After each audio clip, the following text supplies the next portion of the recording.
Hey, architecture firm owners and emerging leaders. Get ready for unparalleled insight into the development of a world-class architecture firm and a worldwide organization driving the digital transformation of the design and construction industry. With Build Smart, the podcast that's changing how our profession operates. We share the incredible stories behind innovation in the building industry with my friend and co-host, Patrick McLamey, FAIA, former CEO of the international architecture firm, HOK. You know, Yamasaki's office or firm lasted during his lifetime. And when he passed away, I think that was the end of the Yamasaki office. Helmut did not want that. He wanted a firm that would live out and grow beyond the founders.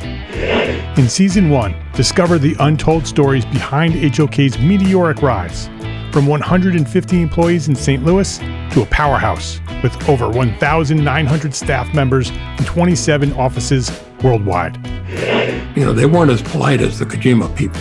That was just boom. And anytime you have a creditor, whether it's Kojima or the bank, that wants their money, unless you can raise money someplace else, you are out of business. Bankrupt. And hold on tight for Season 2, where Patrick takes us on a new adventure as chairman of Building Smart International, shaping the future of digital transformation in the design, construction, and operation of built assets. Ian Howell, Ken Harold, and I, Ken was my technical representative from HOK. The three of us took a tour of Europe of 5 cities in 5 days. Very busy time. Simply follow the link in the show notes to subscribe to Build Smart now and uncover lessons that will transform you and your architecture firm.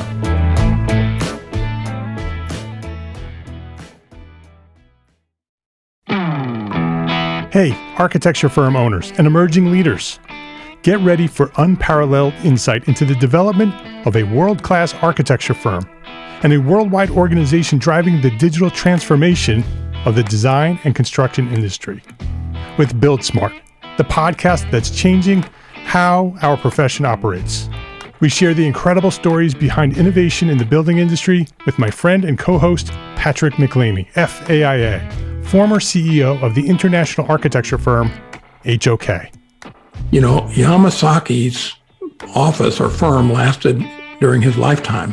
And when he passed away, I think that was the end of the Yamasaki office. Helmut did not want that. He wanted a firm that would live out and grow beyond the founders.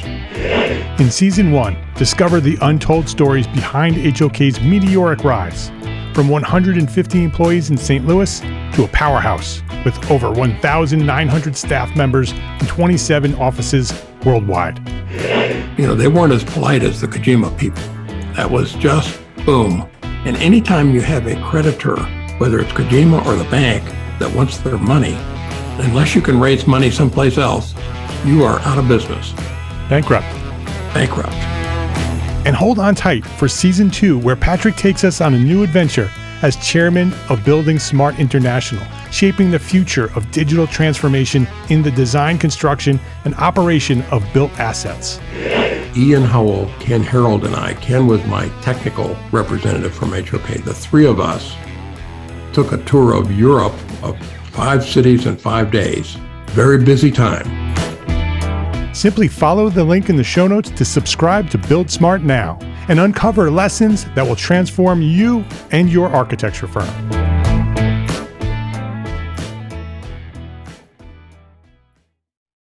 The EntreArchitect membership is built for you, the small firm architect. Monthly training, full access to all our business resources, and a private member forum powered by Slack.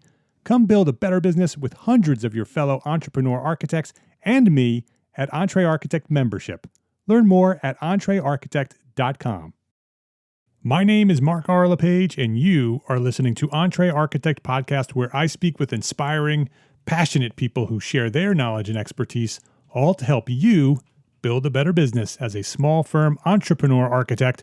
This is episode 238, and this week I'm with Shawn VanDyke, and we're talking about how to find the skilled employees you need as a small firm architect. This episode of EntreArchitect podcast is supported by our platform sponsors, ARCAT, the online resource delivering quality building material information, CAD details, BIM, specs, and so much more at arcat.com, and Freshbooks, the cloud-based accounting software that makes running your small firm easy, fast, and secure.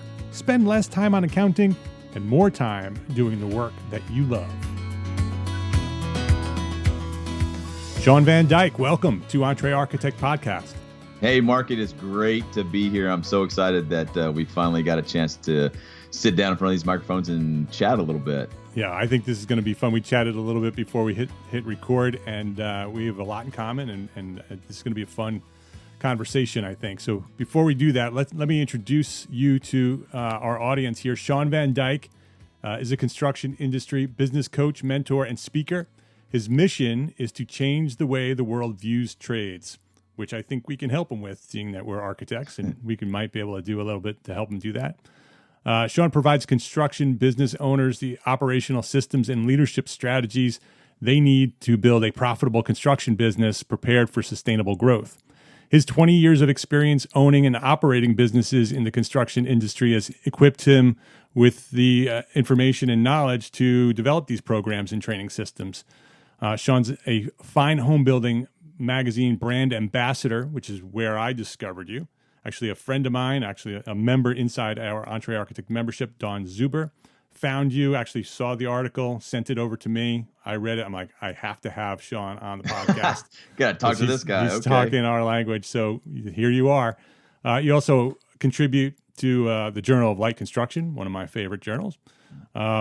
He's a featured keynote speaker, a presenter at trade shows, does all the different things. He's also an author of 2 books, The Paperwork Punch List, 28 Days to Streamline Your Construction Business, and coming soon in the fall of 2018, Profit First. You may have recognized that title, Profit First for Contractors, Transform Your Construction Business from a Cash-Eating Monster to a money-making machine. That's coming out in the fall. That's in partnership with Michael Michalowicz. Michael was here on the podcast, episode 147, where we chatted about Profit First. And Michael's scheduled to come back soon, hopefully. Well, he is coming back. He's scheduled. He's going to talk about Clockwork, his new book. And so I can't wait for your book, Shawn, the Profit First for Contractors. That's going to be interesting. I'm looking forward to this conversation. But before we get into what we're going to talk about, I want to know more about you. I want you to dive into your origin story. Just take a minute or two to sort of look back, share your journey from where you discovered your purpose, your passion, to where you find yourself today. Yeah, wow, what a great question. When I think back about it, where it really started, and this might sound kind of silly, but I can remember growing up watching the Brady Bunch, and Michael Brady was an architect, and from early on in my childhood, I wanted to be an architect because of Michael Brady. That does not sound silly at all, because half the listeners who are listening right now are nodding their head and saying the same thing. And I think it was partly because I was like, okay, I didn't know it then, but I have 5 kids now. So I think they had a big family. I loved that house. And I think the other thing is when you saw scenes in his office, it was perfectly clean, organized, and he was always sitting at the drafting table, and it was always, when they caught him doing work, it was always very peaceful. And I realized that was a total lie. No architect, exists like that. Their offices don't look like that, and they're not at peace when they're at the drafting table. But I think that's what it was from early on. I can remember digging through the crayon box and drawing pictures of buildings, and coloring them, and doing all sorts of things because I wanted to be an architect. And as I got older, I started to look at what that actually meant, as I was getting through high school and took drafting courses. And then my dad said, he goes, "Oh, you really want to do this architect thing, huh?" And I was like, "Yeah, I think I really do." And he goes, "Well, let me introduce you to some architects. Let me just let you talk to them and see if you want to be an architect." And he took me to a friend of his, and I still remember I was about 16 or 17 years old. And I went and met with him, and this was an older guy in town. He designed, probably the library and the post office in the town that I grew up with, significant buildings or whatever. And we had a chat, and I think that he could discern very well that I probably wouldn't make a great architect for whatever reason. And he told me, he goes, well, it sounds like based on what you want to do, you really want to build stuff. And I said, yeah, I really do. He goes, you don't want to be an architect. You want to be an engineer. And meaning he could just tell that I wanted to get my hands on the structural part of it. And so he kind of said, you're a maker. Yeah. And he said, what architects do out of school usually is a lot of paperwork first. And he kind of said, in order to do a lot of the building stuff that that you want to do, you'll get your hands on it much quicker as like a structural engineer, meaning you'll design the beams, and that kind of stuff. Anyway, and so I thought, okay, well, that sounded pretty cool too. And then I looked at some engineering programs, and then I realized, nope, that was a much better fit for kind of where I was. And so I always say from then on, I was the creative guy in the engineering program instead of the math guy in the architecture program. So that worked out. So I got my undergrad in civil engineering, and then went out into the world, started doing that work. And while I was working as a design engineer for civil engineering firms, I got my master's in structural engineering. That led to other structural engineering design firms as I just kind of bounced around. And I was young at the time, went and lived in Seattle for a few years and worked out there, and moved back. I'm in Knoxville, Tennessee now. And so I moved back home to Tennessee, and just with that background and engineering background, that was not hard to find a job. That eventually I got a little tired of engineering, because I realized, okay, I know how to design stuff, but I don't know actually how to build anything. So I gravitated towards construction work and project management, found myself on construction sites. And that's where it all came to, everything came into focus there, was on the construction site. That led to project management, which then led to some other jobs. Eventually ended up working for a real estate developer as a construction manager there, and then left there to start my first company, which was a construction management consulting firm. So that was that's kind of how I got to where I am now. Had my own construction company, and then worked as an executive as another one. And then all of the past 20 some years since I've graduated from college, man, that's kind of weird to say it like that. I graduated from college, undergrad, almost, 20 years ago, 21 years now. And so that's kind of where I ended up, teaching other contractors about business and doing coaching, is because I've just been in and around construction in various different aspects of it since the very early days, and figured out in those different jobs what I liked and what I didn't like. And I always thought that I had a lot of experience saying, oh, I've done this and I've done this and I've done this. And my wife, she looked at as I was applying for one of these other jobs or something, and I said, look, I think this looks pretty good, and I got all this experience. She said, or it looks like you can't hold down a job. And I thought, oh, and I wouldn't have called myself an entrepreneur at the time. I thought that was something different. Now, knowing what I look back and I'm saying, yeah, that was a pretty typical entrepreneurial type of path. Exactly right. But it took her to tell me, like, this is who you are. Like, you're not going to be happy doing this thing. You're not going to be happy working these jobs. And I thought, well, I am. She's like, no, this is who you are. You keep going. So that's kind of how I got to where I am. A wise woman.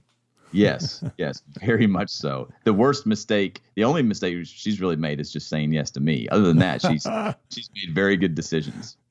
The moment you hit that first construction site and everything sort of came into focus, what was it about being on the site where you knew that you didn't belong in the office, you belonged out on the construction site? I tell you, it was taking all of that book knowledge and all of the years of learning on how to read read a set of plans, and going out on the site and then watching carpenters. And I still remember the guy's name. I even talked about him in one of the speeches that I gave. His name was Omar, and he was 20 something years old and Hispanic, and ran a Hispanic crew. And they were installing all of the formwork for the vertical and horizontal formwork on a large post-tensioned concrete structure. And watching these guys with no formal education and the processes they had, the body mechanics, and the way that they moved around the site. I mean, they were under a lot of pressure in the schedule, and they just seemed so happy doing it. And I realized I couldn't, if I was on their crew with all of the experience and knowledge that I had, I would barely be qualified to push a broom around them, because I had no idea what they were actually doing and how you do layout and how you plumb these, we're talking the formwork for vertical columns and the rebar and all of that kind of stuff. I knew what everything was, but to watch these guys work and to get to talk to them, I really realized, man, I don't know anything about building. And this is fascinating to watch these guys that don't have any formal education be able to execute like they were. And so it sucked me into the trades part of it. And at that time I went home, I was newly married. We had a 640 square foot house. And I said, honey, we're going to add on to the house. And she was, and again, a wise woman. She was like, do you know how to do that? And I was like, yes, I'm an engineer. I can design it, And she said, I know that. Can you build it? And I was like, I'm hanging around some carpenters and I'm learning from them. And that's what started. What really started my first construction business before I went out on my own. Is I made the mistake and remodeled my own house and made my wife live through that. But it was from watching those guys on the construction site, realizing I have no idea how to read a tape measure, how to do layout, how to get things plumb, level, and square. And I was fascinated by it. So I said, again, I guess probably typical entrepreneur, I think I'll try that. And I'll try it on my own house. Yeah. So that's what really got me started. And and so now you have this two-pronged experience. You have the knowledge from the books and from the office, and you have your hands-on experience, which led you to what you're doing today. So you're no longer, do you still have your own construction company? No, this is, so the business consulting and the writing and speaking and traveling, that's the, so talk about that a little, because you didn't mention what that was. So talk about that, what that is, what you're doing now. Yeah. So it's funny. I think like I said before, if I didn't say, I have 5 kids. And at one time, one of my kids, when they were in 2nd grade, the teacher asked, well, what does your dad do? And this was just recently. And he said, well, contractors call my dad on the phone and ask him questions, and he answers them, and then they send him money. And I thought, yeah, if I could fit that on a business card, that's what it would be. But this is what I'm doing full time now, is construction business coaching. So I only work with contractors, subcontractors, and other professionals within the construction industry, and I basically help them run a more profitable business. And the way to be more profitable most of the times is by streamlining their processes or creating processes that don't exist, or for larger companies, helping them deal with the most difficult part of any business is the people, the leadership aspect, and the mentoring and the coaching that has to go on amongst your people. I always say that eventually, if you're running any kind of business at all, if your business as the owner or the leader of the business doesn't become about people, then you're missing it. Because we build stuff, and architects, we design stuff, and we sell services, and we have all that. But in order to grow your company, if all of whatever it is that you do isn't about people, meaning the people that work with you and for you, and then the people that you serve and your customers, if your business isn't about their needs and helping them grow, then your business is missing out. So that's what I do now in the coaching and the mentoring of contractors and other building professionals, is just to help them run a better business. And it's not as there's some people out there that are probably thinking, oh, well, he's probably probably too big to answer my questions. And I'm like, no, it's sometimes I'm helping my clients just get their time cards organized so that they can bill correctly. Because when they bill correctly, then they can have cash flow, and cash flow is a big problem. Just it's sometimes it's some basic stuff, but these business owners need some of the basic systems in place. Yeah, I saw on your site that you have a button that they can talk directly to you. Just push the button, and I guess that sends a message to you to set up a call, and they can.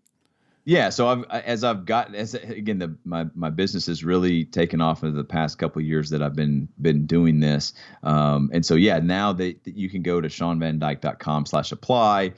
There's a waiting list. It used to be you called me up, or you filled out the form or whatever. It's like, okay, hey, can you talk tomorrow? Now it's a little bit, it takes a little bit more scheduling for that. But you can set up an appointment to talk to me. And I also have people now that say, okay, we do have an issue. You can set up a consulting call where we can jump on the phone, and that's a paid service, but we're going to solve specific issues. Well, I'm excited to have you here. I'm excited to get to know you because, you're building a platform for contractors very similar to what we've built for EntreArchitect for small firm architects.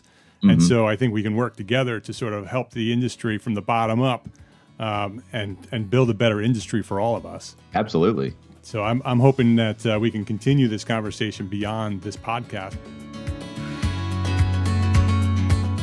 Let's take a quick break to say thank you to our friends and platform sponsors here at EntreArchitect, ARCAT, and Freshbooks. Hey, are you heading to Construct in Long Beach on October 4th and 5th? It's the event for commercial building teams. And many of our EntreArchitect friends are going to be speaking there, including Rosa Shang from Equity by Design. She's been on the show. Mike Rasica from YoungArchitect.com. He's been on the show. And the guys from ArcaSpeak, our friends at ArcaSpeak, are going to be there too. They're all speaking there. Neil, Cormac, and Evan are all going to be there.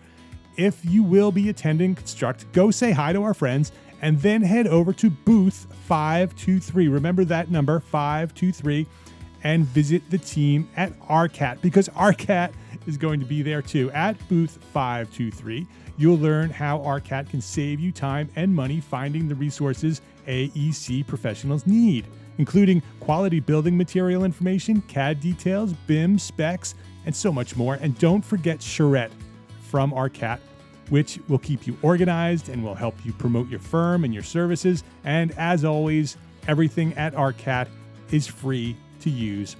And with all the time that you're saving, you can enjoy the beautiful weather while you're at Long Beach. Let ARCAT help you get out of the office at ARCAT.com. That's ARCAT.com,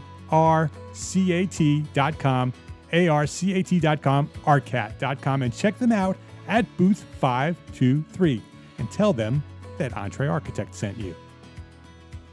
Freshbooks makes it simple to send invoices, post your expenses automatically, track your time for your whole team by project, and get organized with reports, communication, and notifications. And getting started with FreshBooks is ridiculously easy. I did it. It is easy. Most people send their first invoice seconds after starting their free trial. The same goes for time tracking, managing expenses, collaborating with contractors, and viewing financial reports. It's fast, it's easy, it's life-changing. And if you need help at any time, free award-winning customer service is just a phone call or an email away. It's your choice. And if you ever have second thoughts, don't worry. On top of our free trial for EntreArchitect listeners, you will get 30 days, money back.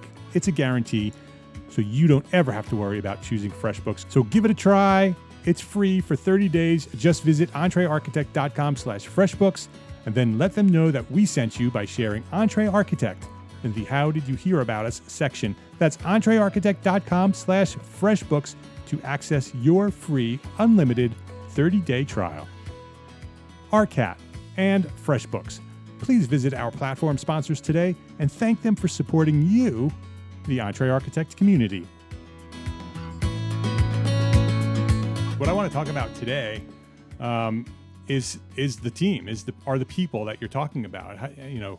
A lot of us, and I know the article that I read that I discovered you from is about the skills gap. It's about, that we have a lot of work and we don't have a lot of help, and we're looking for those skilled employees to do the work that we need done. And you're coming from the side of the contractors. I'm coming from the side of the architects. We're hearing the same thing from our communities. And so I wanted to have that conversation about how do you do that? How do you find the skilled people to do the work that we're trying to do? I hear it all the time from architects. Yeah. And so right there, what you said is the question that I get the most from my clients as well, in the industry at large too. How do you find these people? And I say, you don't. They don't exist. So we're looking for things just because from my side of the aisle, plumbers, HVAC technicians, carpenters, electricians, masons, our society has not been producing them. We haven't been creating them. We haven't been encouraging, and that the skilled trade path is just something that has kind of faded away over the past few generations. So when you say, well, how do we find them? I say, you don't. You can't find something that doesn't exist. So what's the solution, Shawn? What do you do? Well, we have to create them. And that's much harder. And I understand it's a longer process, but you got to get started somewhere, somehow. But it's really no different than any other industry that has faced the same, or still, facing the same issues of how do you create people? Well, you got to recruit them.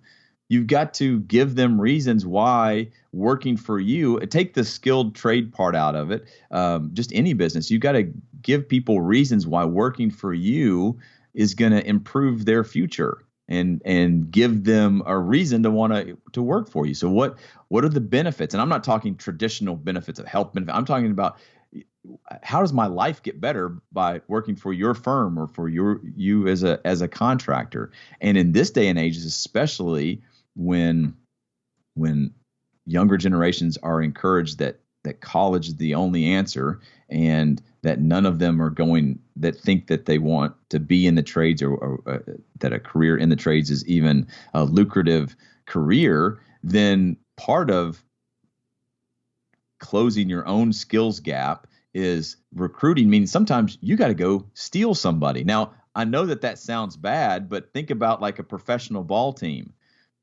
They're not going to sit around and wait necessarily for one of their kids to come up through the farm system. That might be great, but they're also going to go out and recruit. They're going to say, hey, we want to go get this guy. We need to go offer him some money. We need to give him a sweet deal to come throw, a fastball for our team or whatever. So that's the first step too, is if you're looking for them, they already have a job. The good people are in this economy already have a job. So you're going to have to recruit them away or steal them. And some people say, well, that's not ethical. And I'm not saying doing anything unethical. I'm just saying run your business. If there's somebody out there that can help you run a better business and you need them, go get them.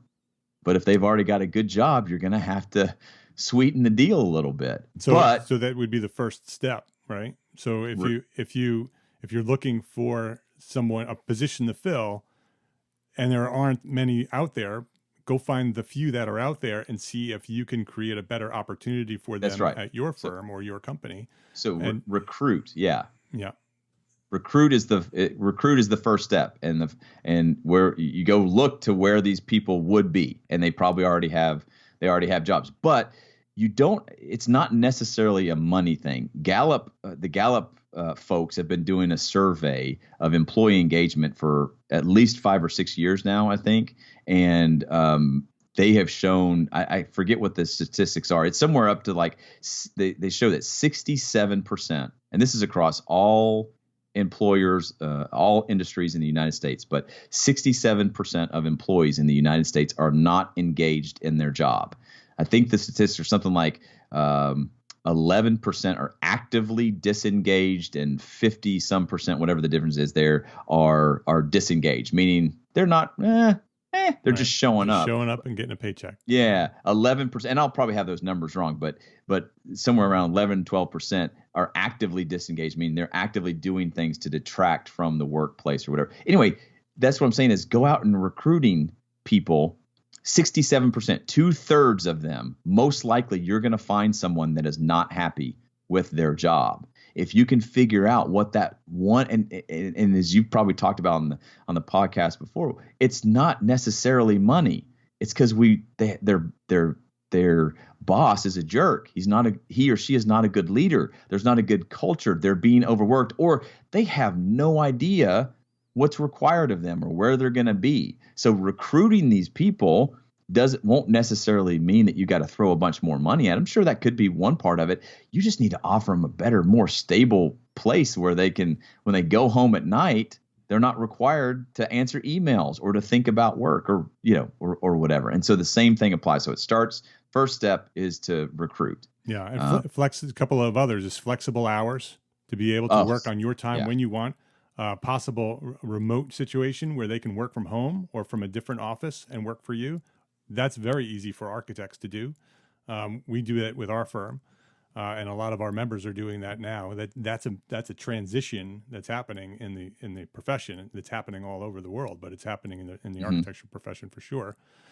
So if recruiting is the first step, so the first thing you need to do is figure out what the people who have jobs are really looking for, then create that at your firm so you can offer that. And then go find those people. But how do you find those people? I mean, you're not going to go knocking on other offices and say, hey, is anybody in there that has a job, that wants a new job? How do you do, is that networking or? Yeah. I mean, it gets down to networking. And this is where I find a lot of my clients will ask this question, whether it's about how do you do this or how do you do that or whatever that. And I'm always saying, well, first of all, you just ask. So if you think that there's somebody at a firm that you might want to talk to, you just need to ask somebody at that firm, how can I talk to this person? Like we think, oh, we can't, like, I would probably not walk in the front door. Right. But we know people. So, but don't let them say, well, I can't do that. So I guess I don't know how I get in touch with the person. Facebook, Instagram, like send them a DM. I don't know. Just ask. Yeah. Hey, would you be interested in talking to us? And local networking. And we just had Haleli Azulai on, who is a business consultant. And the entire episode was about networking. So it's episode 235, I think.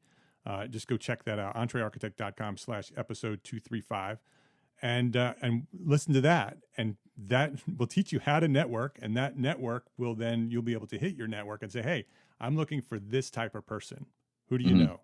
And then those people will reach out to you and say, hey, I know this person who's got similar requirements that you're asking for. And then they can make that introduction because you've built your network. And now that network can work for you. And you can do that online or offline. That's right. And that's always the first and really the easiest step is networking and asking. You just gotta get out there and ask. The next thing that I think that you can do is a little bit harder, but you need to advertise to your ideal employees. And again, there's a lot of marketing professionals that don't understand this is just like you're marketing to your ideal clients, you don't really want to talk about yourself. You want to talk about your clients and solve their problems. So the same thing with this ideal employee is like you had talked about the benefits, the flexible work hours, the culture of the company. You need to advertise those because that's going to solve the problem for that person that is looking for another job. What I see all the time, and I'll teach my clients to try not to use this, is what we see all the time is an ad says, we're hiring or help wanted. Help wanted is not inspiring at all. It says, hey, I'm in charge here and I'm looking for someone to help us out. Okay, I might take a look at that. Or we're hiring. A lot of other people, 67% that aren't very happy with their job will think, well, getting hired at this place is what got me into this problem. So that's not a very inspiring message either. So we're hiring or help wanted. And that doesn't advertise to your ideal employee. But what might advertise to them is looking for freedom? ? Yeah. Need flexible hours ? Do you want to change? Do you want to change the way carpenters are viewed? or whatever, that's a catch. It's a headline, Yeah. right? We're advertising to you. We want to solve your problems. What problems are you looking to solve? Well, we do really high end work, or we have this type of these type of projects. And what comes with that is you're going to, and whatever this gets into copywriting, but you want to write really good copy to say, here's the problem that we can solve for you, and here's all the benefits you get when you come to work for us. See, it has very little to do. Eventually, you need to get to what the job is, what the duties and responsibilities are. But initially, to grab that attention, when attention is so short for everybody these days, is change your message and solve problems for your ideal employees, and they will start flocking to you. And another way to do that, and this is very difficult, this takes a lot of work, and it sounds really kind of cliche, but you need to have a mission statement that speaks loudly as to who you are. And if you don't have one, you are going to be behind companies that do have a really good one, because culture matters. The taste and the flavor of a company from their employees, it matters to people. And that's what I say is you want to know what your culture is, go talk to your employees and just ask them what they think about working there. Because whatever poster you have hanging on the wall, whatever mission statement you attempted to write in 10 minutes or whatever, it is not going to be true. It's what your employees think about working there that truly is your culture.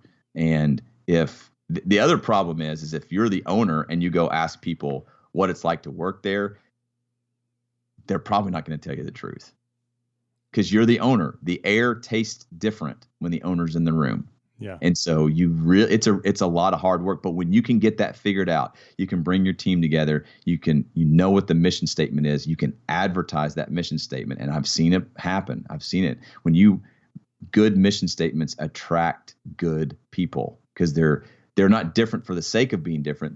They're different because they're true.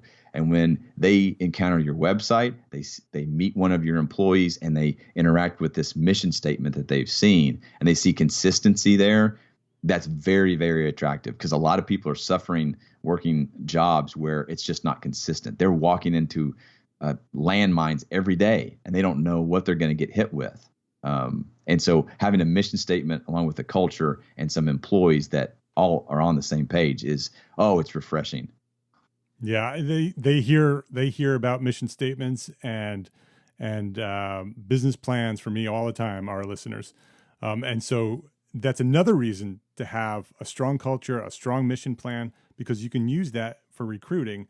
We always talk about it in terms of team building and growing your team and growing your culture, but to bring new people in, it's so powerful to have that opportunity. I also want to ask the people who are listening, how did you feel when Shawn said, looking for flexible hours?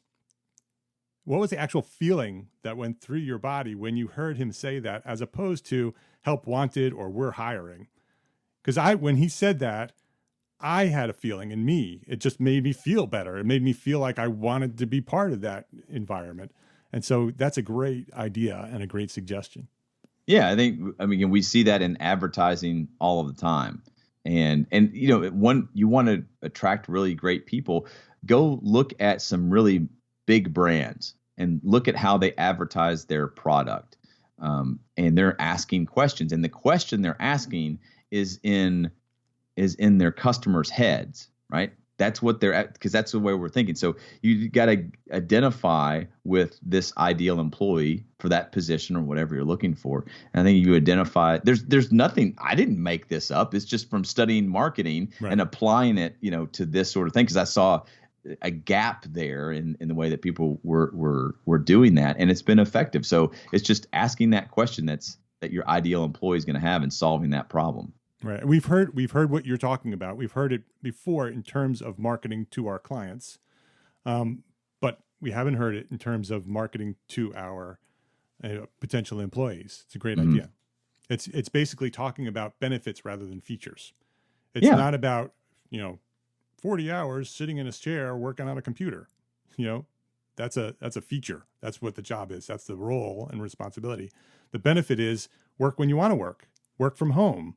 Those kind of things. Those are benefits. Instead of saying what the job is, just tell them what they get when they do the job. And because if they want that, then they'll ask, okay, so what is the job specifically? Well, the job specifically here is, and then that gets into the next, and then in the next part of like hiring is making sure that you have it written down. Like, don't hire. You need to make sure that you're hiring for a position and not a personality. And this is typically what I see with a lot of smaller companies, and probably apply to smaller firms, is Sally used to work here, and Sally was awesome. What did Sally do? Well, she was an architect, and she was a project manager, and she also answered the phones, and she did a little bookkeeping, and never had any problems with her, but she left. And if you actually talk to Sally, it's like, well, why did you leave? Well, I got burnt out because I was doing all these things. But the owner goes and tries to hire another Sally, and someone that says they have experience with bookkeeping and project management and is also an architect. Okay, great. So you think you're hiring for that architect position. What you're mentally doing is trying to hire another Sally, but Tim is not Sally, and you get very frustrated with him because you hired him for a position, but it was all based on personality. See what I'm saying? What you need to make sure is define the position and hire for the position, and then that way you can have all sorts of different people with different personalities. I don't care if you're good at bookkeeping. That's not part of this job. Sally was doing it before, but we realized that's really not a part of this job. Here's the position. It's project architect, it's lead carpenter, it's project manager, whatever that thing is. Here are the duties and responsibilities of that job. That's what we're hiring you for. And when you have that defined and you have it written down, then it makes the conversation 3 months, 6 months, 9 months from now, when you do a performance evaluation, you get to pull it out and say, hey, let's look at the things that we hired you for, and let's talk about how you're doing. Now, some personality things may come into that, but that's okay. We've got room in our firm for people with different personalities.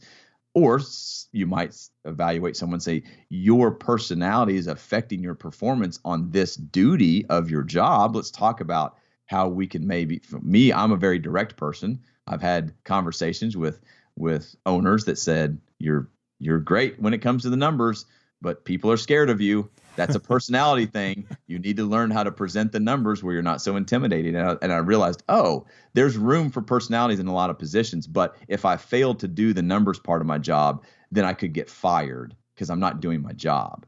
And I see a lot of companies skip over that step of having it written down. And when someone's not performing, it actually becomes a lot easier to say, hey, remember when I hired you and we had this list? And you said you could do this list, and we evaluated you and said, we think you can do it. You're not doing it. So it's no hard feelings. You knew what to expect. So let's talk about how you can get better at this.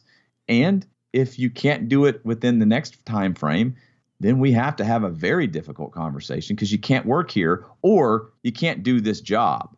There may be another job you're qualified for here, but it takes the personality thing away from it. And don't get me wrong, personality is important. That's part of the, cultural fit.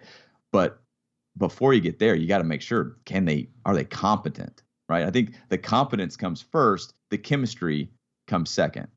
Yeah. And it's the most important things, if we're in terms of the skills gap, the most important thing is retention, right? Once you have this team that you really love, you want to make sure they stick around. Well, And the most important thing to do that is for the people who are sticking around to understand what their roles and responsibilities are very clearly. And the best way to do that is to write it down so that they understand what they're supposed to do. Yeah. And that's exactly what I teach is that's the last step. If you say, if this is a 3-step process, it's recruit, then it's the hiring. We want to, hire, meaning they know what job they're supposed to be doing. And then it's train, because training leads to retaining. So there may be a 4th step is in retain, but train them on what their job is now and what what job they could be doing or can be doing in the future. And that gets into some other tactical kind of stuff. Like, do you have an organizational chart? Can you show someone when they start as maybe as a design architect or an intern or something, do they have a path to become a director? 5 years, 10 years, 20 years? Could they become the CEO? Because if you can define a path and physically show them, then you have a much better chance of retaining them because they see the path and they can create their own opportunities. I find a lot of times that this is the hiring method that most companies, and it's probably, you might find this similar for architects as well as contractors, but we hire, we hope, and we hang on. Meaning we hire when we get desperate, we hope that it works out, and we usually hang on way too long after we know it's not going to work out. And especially for the construction industry, it's that hanging on that's destroying or really holding back the image and the respectability that some contractors should, or some skilled tradesmen should be having, because they've got people working in positions that aren't enjoying their job, and they're not doing quality work. They don't look the part. They're not professionals, right? But we're hanging on because we got so desperate, and we need to change that. Hire, hope, and hang on to exactly what we talked about: recruit, hire, and train. Because when you recruit the best people and you hire the right ones and train them, then you'll have just a different company. It's just a completely different process. Right. Great advice. Thank you very much. So recruit, what was it again? It was recruit, hire, and train. Recruit, hire, train. So that's it. So go ahead. Yep. And I would say that the recruiting is, to break it down, is recruiting is advertising, right? You got to advertise to your ideal employees. The hiring. Before you say that, when you say advertising, you're not saying we need to, or maybe you are, put together an ad that's published somewhere that talks about that. Is that what you're talking about? Absolutely. Yeah. Okay. But again, that's your ads, to recruit these people, come work for us, looking for free. But also advertising is also your mission statement. Mm-hmm. Advertising is the way that your company interacts with its clients, right? Yeah. All of these things are advertising your company. Right. And it's your brand, it's your website. It's your brand, it's your website, it's your customers' testimonials about who you are. Because most likely you need to find someone to fill a position. One place you could reach out to is your clients, your customers, and say, hey, you know what it's like to work with us. We're looking to build our team. Why don't you recommend some awesome people that you know? So that's but advertise means, advertise in all of those ways. Yeah. So that's the recruiting part. The hiring part is, I say, write it down, meaning have some policies. Here's how we hire around here. Here are the jobs. Here's the positions. This is what we call them. And here are the duties and responsibilities. So if we're successful at hiring, we've got a way to look back and evaluate that. And then after that, train them, meaning, this sounds boring. What's the org chart look like physically? Can they see it? Have they been taught what it means and how we get from position A to position B? And is it a hierarchy type structure, meaning we climb the ladder? Or is it in this day and age, can you go a little bit horizontal, take a horizontal path to get to a vertical position or whatever? People need to know this, and they need to know this very soon. And the sooner that you can recruit, hire, and train it's a mindset, then you'll find that people will stay with you longer, that you'll have more loyalty, and they'll just perform their job better. Because when everybody knows what everybody else's job is, it's very easy to pick up the slack when someone's gone or someone moves into a new role, because everybody knows what everybody else is doing. Yeah. And it moves into so many different parts of our businesses. It builds our culture. It, builds our team. It keeps retention. It leads to happier clients because your employees are happier. It's so by going through this list of getting the right people on the team and finding those right people, which is really what we're talking about, once they're in, it sort of blossoms into everything else that you're doing, because you've sort of organized it and developed it and designed it to attract the right people in the first place. Yeah. Great stuff. Super important, very informative. Shawn, thank you very much for hanging out with us and teaching us that. Before you go, I want you to answer the same question that I ask everybody here. What's one thing that a small firm architect can do today to build a better business for tomorrow? I would say that we kind of mentioned it before, but whatever the top thing is that you're struggling with, ask somebody. Just go ask somebody how they solved it. That might be the shortest way, shortest point between two points in a straight line. Just Ask somebody with a little bit more experience, how did you solve this problem? Yeah. And for architects, for the community that's listening to this podcast, that's so easy because we have a Facebook group, a private Facebook group that are only architects in there. It's thriving. It's you post a question in that Facebook group, you'll get 50 answers from small firm architects who are just like you, who know the answer to that question. And so, well, not only that, my guess is I have a private Facebook group as well for my clients. That if you are the one that asked that question, you will be bringing relief to 50 other people that were too scared to ask that question. And that's what I found is like, everybody's struggling with the same things. Just ask. Ask. Very good. Thank you, Shawn. So it's ShawnVanDyke.com for everything Shawn VanDyke. You can just go there and you'll find everything he's doing. That's SHAWN. Yes, SHAWN, Van Dyke. We'll have everything on the show notes. This is episode 238. So EntreArchitect.com/episode 238. Shawn's very active on social media, so you'll pretty much find him everywhere. Mostly active on Instagram. Just search Shawn VanDyke, you'll find him. Shawn, this was a great conversation. So thank you very much for joining us today and for sharing your knowledge here at EntreArchitect Podcast. Mark, thank you so much.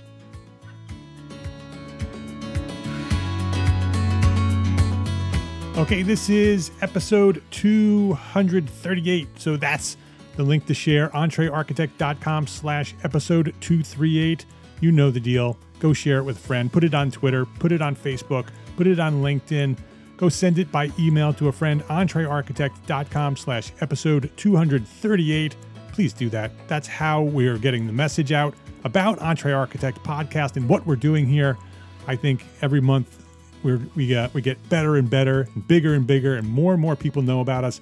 And that is happening because you are sharing this link, EntreArchitect.com/episode 238. Please do that. And if you have questions about how to succeed in this profession, we have answers at EntreArchitect Membership, a new masterclass expert training webinar every month, access to the entire archive of training sessions. There's now more than 30 of them covering topics for architects in business and leadership and life, access to all our business resources, including hybrid proposal, our owner-architect agreement, and foundations documents. They're free to members. Access to all our digital courses, including Get Focused, our powerful productivity course, and an invitation to join our private EntreArchitect member forum powered by Slack. Can you imagine training, resources, and a private community for small firm architects? That is EntreArchitect membership. Learn how to join hundreds of your fellow EntreArchitects and me at EntreArchitect membership. Join us today. I really want you to do this because this is changing lives. Go check it out. It's well worth it. It's less than $50 a month. It is changing lives. I want you to go check it out at EntreArchitect.com. Go do that right now. My name is Mark R. LePage, and I am an entrepreneur architect. And I encourage you to go build a better business, and I'll show you how so you can be a better architect. Love, learn, share what you know. Thanks for listening. See you next week.